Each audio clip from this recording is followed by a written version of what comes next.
Hey guys, I just want to make a real quick video here on diagnosing death wobble. I was on the JL pages earlier, and I realized a lot of people have no freaking idea how to diagnose death wobble. I mean, none. It is they're killing me, you know. So we're gonna go through a couple things here on diagnosing death wobble in your Jeep, and we're gonna go through the easiest and the most obvious things first. This is my wife's 2018 stock JL. It is fine. It doesn't death wobble, no issues. So I can't really demonstrate what death wobble is. But I will tell you this: it is not this. Death wobble is and it won't stop till you either accelerate through it or slow down and get it to stop. And what it is it's a frequency resonance through the suspension that just grows. Okay, it's basically like a wave getting bigger and bigger that runs through your suspension. Well, the most common thing I've found that causes death wobble in a bone stock rig like this is a worn bushing. And there's two, and I'll have to check. I actually haven't even been under the JL to check this. On a JK and a TJ, it's a track bar. Almost 8 out of 10 times, if it's a worn bushing, it's going to be a track bar bushing. That's all hell. 10 out of 10 times, if it's a bushing, it's going to be that, with occasionally a 0.001% being, and this only happened to me once out of 30. I've owned 30 Jeeps and I've worked on hundreds. I had lower control arm bushings go bad, and that was causing death wobble. That's the only other time I've ever had a bushing other than track bar bushing cause death wobble. I've had bad tie rods cause death wobble, tie rod ends. I've had ball joint issues cause death wobble. I've had alignment cause death wobble. But let's go through this step by step. The first thing you want to do is you have death wobble, and we're going to assume we're going to do both lifted and stock. But we're going to start here with stock. The first thing you want to do is you go, all right, well, you take a look at it, and if your alignment's good, which typically on these, you're just adjusting toe. And the reality is, as long as you have some toe in, you should be fine. I say that with one caveat. One time we had a JK, the only way we could cure the death wobble was to toe out. Out of hundreds of Jeeps, one time. That was my buddy Nick. I still can't explain that one. It was probably a different problem that masked, but it worked for us. So let's go through this real quick here. All right. You know what? Let me back up a little bit. So when you're looking for worn parts, this is the first thing we're going to go through. What you're going to do is you're going to have a buddy or your wife, and in my case, it's just me down here. You're going to have a buddy or your wife. You're going to start the Jeep, and they're going to go 2 to 10, back and forth, okay? They're going to do that, and while they're doing that, you are going to be up front here. Or maybe it's actually your husband, because maybe, I don't know, maybe you're married to a dude because you're either a female or you're just married to a dude. So you're going to come under here. All right, so they're going back and forth with the steering wheel. And you're going to take your hand. Now remember, this is your tie rod. This is going to be moving back and forth. It's going to be scary and loud because the engine's going to be running. You can do it with the engine off. However, I've had better luck with the engine running. You're going to take your hand and you're going to put it right here, right on top of the track bar bushing. What you're feeling for is this moving independently, which is your track bar bushing. The track bar itself, moving independently of the bracket. Okay? So you just put your hand right on top of it like that. And what you're doing is you're feeling for any movement. Now, a teeny tiny little bit, I mean, the rubber bushings, they're going to move a little bit, assuming it's stock. If this was aftermarket and it had a spherical ball joint in it, like a rock crawler, heavy duty end, you should get no movement. But a rubber bushing, sometimes you'll get a little bit. The other thing you're going to do is have your buddy or your wife or your husband, with your hand clear, turn the wheel, lock the lock hard, and you're listening for a click. And what you're listening for, a lot of times, I don't know about the JLs, but the JKs, this bolt was slightly undersized, and this bolt hole in the bracket was slightly oversized, and it would move. And there were a couple different ways to fix it. I would just tighten the bejesus out of it usually, and that would be enough. But this is always the first place I start, okay? It's the most obvious, it's the most common, and that's usually the first place I start. So I'm feeling here, they're moving it. I'm not feeling any movement. No big deal. And the whole time you're listening for clicks, because any clicks are bad. From there, you're going to get up, and I'm getting old, so I make fun noises. I've been at this a while. This is Jeep number 30 for us. From there, you're going to come down here. Now, here you see the upper track bar mount, okay? Which is this guy right here. Same thing. You're listening for a click. So if there's any movement in here, if this bolt hole is wallowed out, and you're going to take your hand, you're just going to put it right here. Keep in mind, this wheel's going to be moving, here to here. So, you might have to use your other hand, and you're just going to feel. And what you're feeling for is the difference between the track bar moving and this bracket. This bracket should be constant. The track bar should also remain constant. It should not move left or right. That is what you're feeling for, left or right. So you go through those, everything feels fine. Okay, so it's got to be something else. Well, so then you have your buddy or your wife or whoever go back and forth. This time they're doing it a little quicker and a little less far. And what these are, this is your tie rod, and you're going to fall down to your tie rod ends. Okay. Now you see there's like a boot here, and it's a tapered post that goes up into your knuckle. Now you got to be careful because this is moving, and you might want to wear a glove. But you just put your hand on it, and you're just feeling for clicks. Now, you can also feel the bolt on top. So what happens with these is the taper in this sometimes, if this is loose, the taper can actually ream, and it can actually start to move. And actually, this brings up a point. If you have a TJ, this upper track bar mount will be a tapered bolt, I believe. It's been a while since I've played with a TJ. That was stock. But I'm 99% sure it's a tapered bolt upward. And you want to do that, feel that kind of like you're going to feel a tie rod end. So this is your one tie rod end. You want to feel that, check it. Over here, okay. This is your steering box.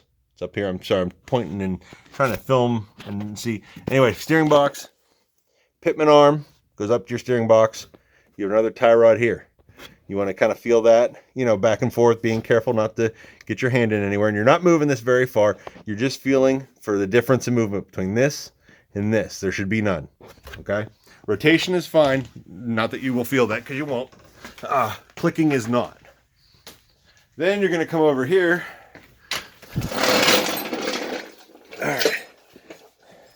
So, from the steering box, you have a drag. We were just feeling. That is your drag link, which is it this upper guy? This is the first time I've actually been under the JL. I'll be honest with you. Been too busy since we bought it. Yeah, so this is your drag link right here. Same thing, you have a tie rod end here. And this is your tie rod here. And wow, the JL has a whole bunch going on. I've never actually noticed this before. And you've got a tie rod here. I don't know if you can see that. And then you've got this crazy situation here. This is your steering stabilizer mount. Wow, that's crazy. So your steering stabilizer essentially is supposed to soak up a little bit of bump steer. It's really all it's supposed to do. And a well set up Jeep shouldn't really even have any bump steer, but whatever. There's certain compromises that Chrysler makes. So this, other than a little bit of bump steer, is worthless. If you're getting legit death wobble, it is not this, okay? If you can put a new one of these on it and it drives fine and the death wobble goes away, great. If you want to leave it that way, that's fine. People freak out. Oh my God, you're masking a problem. Maybe, but if it drives okay with just a new steering stabilizer, then who cares? You know what I mean? The problem is the steering stabilizers wear out fairly quickly if you have an issue. They're essentially just a shock. They're literally just a shock mounted horizontally. I mean, they may be tuned a little bit differently depending on your application and your brand and stuff. But regardless, this generally will not fix death wobble. If it does, that's crazy, and whatever, that's fine. Your call. You can try it. They're like $25 to throw like a Rancho on it. I've done it before. I wouldn't go so far as to run like a dual one or anything crazy like that. But there's no reason to. Okay, so that gets us through the stock rigs. Now, they're hypothetically a way out of balance front tire could cause death wobble. I you know, there's an easy way to check that. Get your buddy over, swap tires with him, run on his tires. If it doesn't death wobble with his tires and his wheels, then you're good. If it does still, then obviously it's not. Easiest way to diagnose that, usually it's not tires, especially if you're running like a typical radial on a decent aluminum wheel and you don't have like 4 pounds of weights on it. I mean, you should be fine. I'm not saying it never happens, but usually tire balance is not the culprit. So take that for what you want. Tires in my experience haven't really been an issue. Now that said, you're running some 37-inch TSLs with golf balls in them to balance them. I don't know. I've actually done that. It didn't death wobble, but I mean, it is what it is. So, and if you crazy JL guys running 40s, dude, I don't know.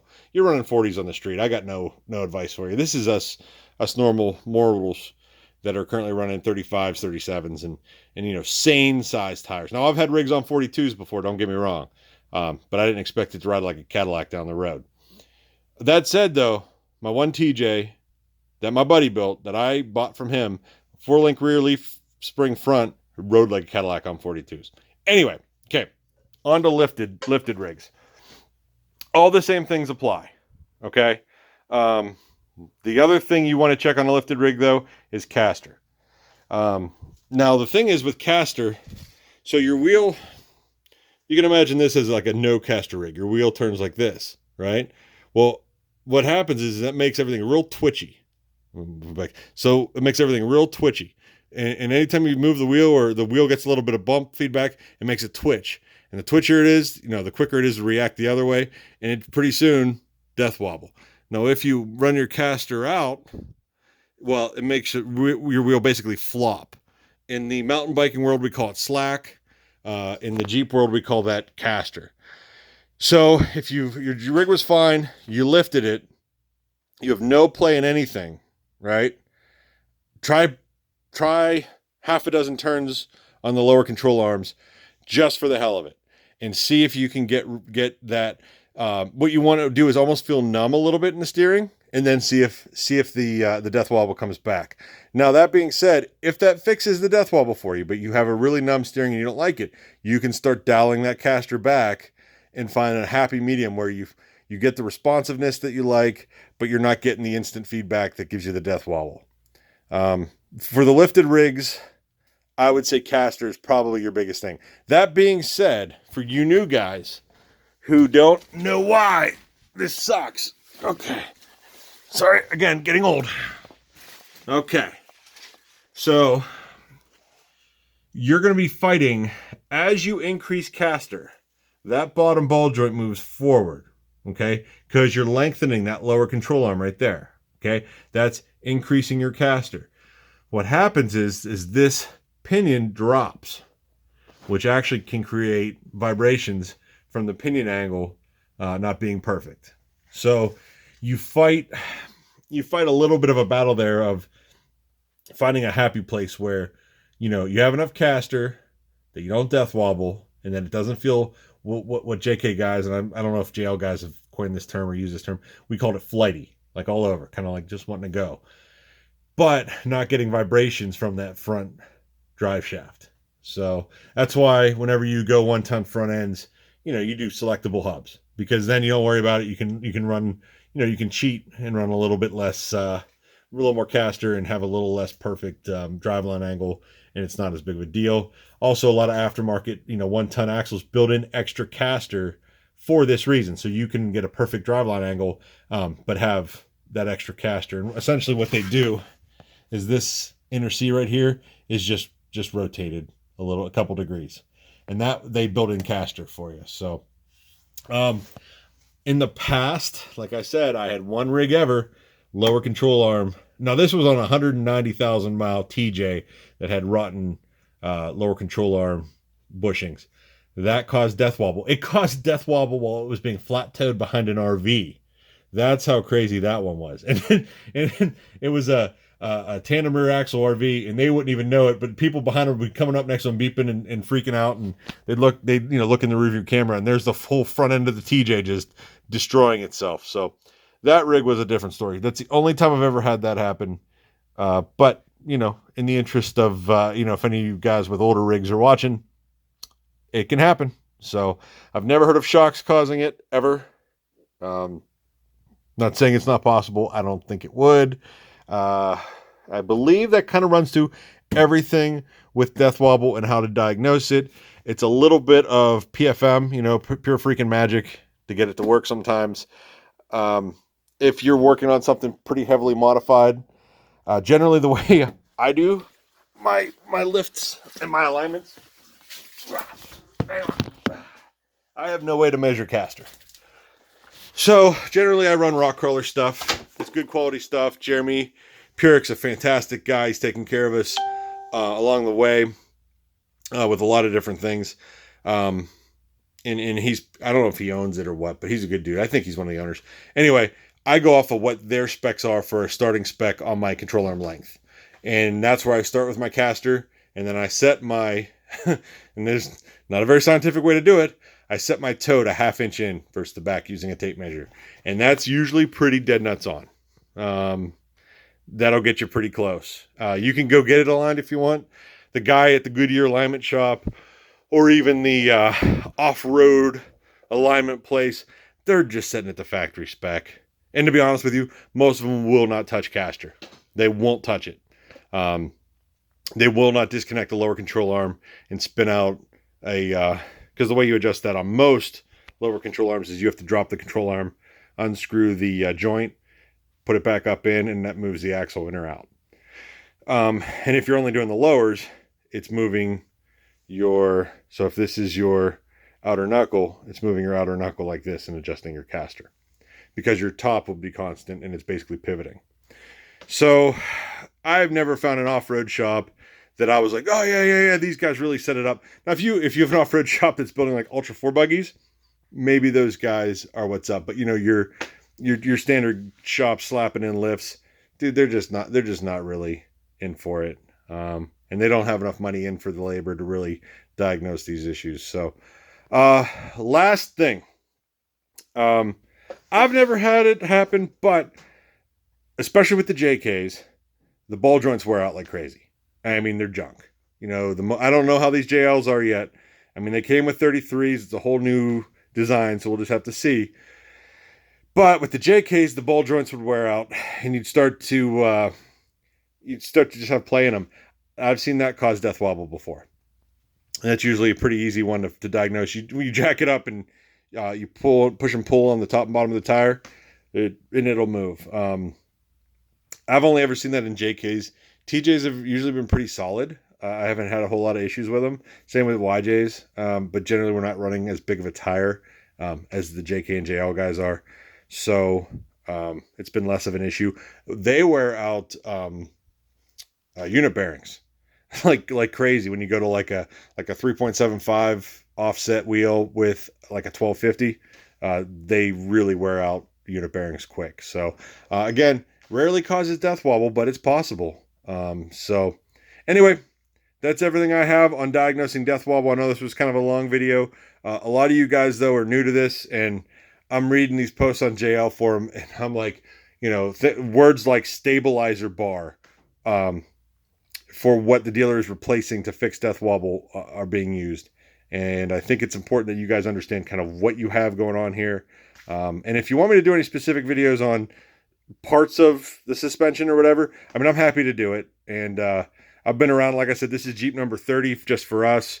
And I got to say, I've probably lifted 100 rigs at least. So probably more than that. I'm probably underselling, but whatever. So anyway, have a good one, guys.